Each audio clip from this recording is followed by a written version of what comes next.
I was 17 when I first met Eva. We were still figuring out who we were, caught in the whirlwind of high school life. A couple of years passed, and though we went to different universities, by the time we hit 19, we made a bold decision.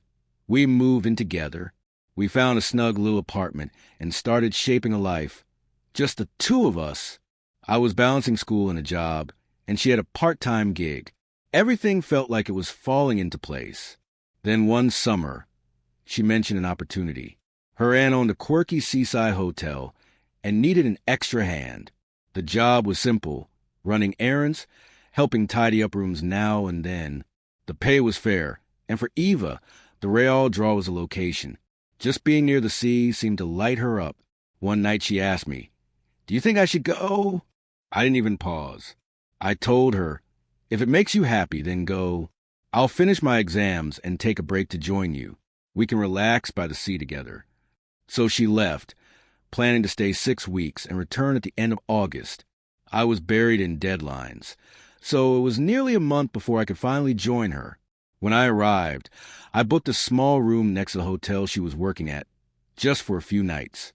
But the moment we reunited, something felt off. I couldn't explain it at first. She seemed happy, but there was a kind of distance in her smile, like something behind it had shifted. What stood out even more was her appearance. She was wearing new clothes, new accessories, things I hadn't seen before. She twirled around jokingly, asking, "So what do you think of my new look?" I said it suited her, but I didn't dig deeper. I'd never been the type to question how she spent her money. That night, we decided to go out for dinner. A small place, quiet, charming. For a while, it felt like old times.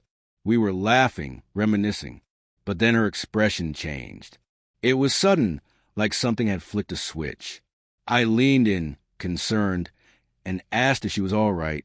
She gave me a half-hearted smile and said she needed a moment alone. Then she got up and left. I waited, trying not to overthink, but minutes dragged on and something didn't sit right. I got up to find her near the restrooms. I spotted her talking to someone, a guy I'd never seen before. I froze, keeping to the shadows, hidden behind a decorative screen. Their exchange was anything but casual. The tension between them was unmistakable. "Please just leave me alone."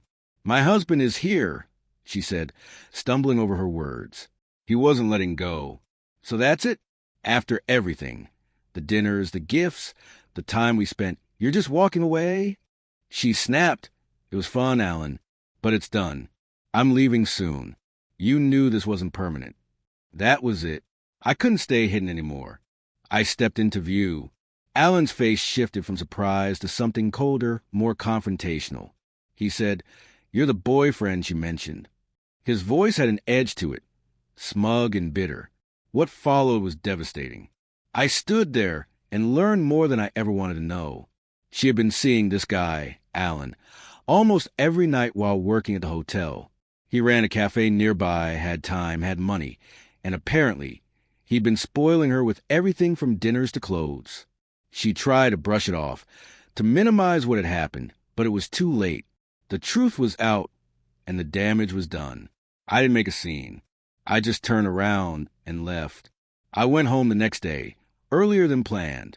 Once I got back, I packed every piece of her belongings and dropped them at her parents' house.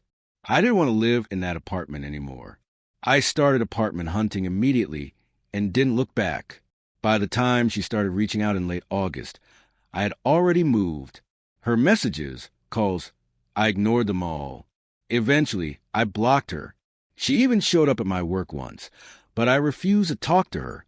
She finally got the hint. Whatever she had with Alan didn't last. No surprise there. But as for me, I moved on. I don't know where she is or what she's doing now, and honestly, I'm not interested.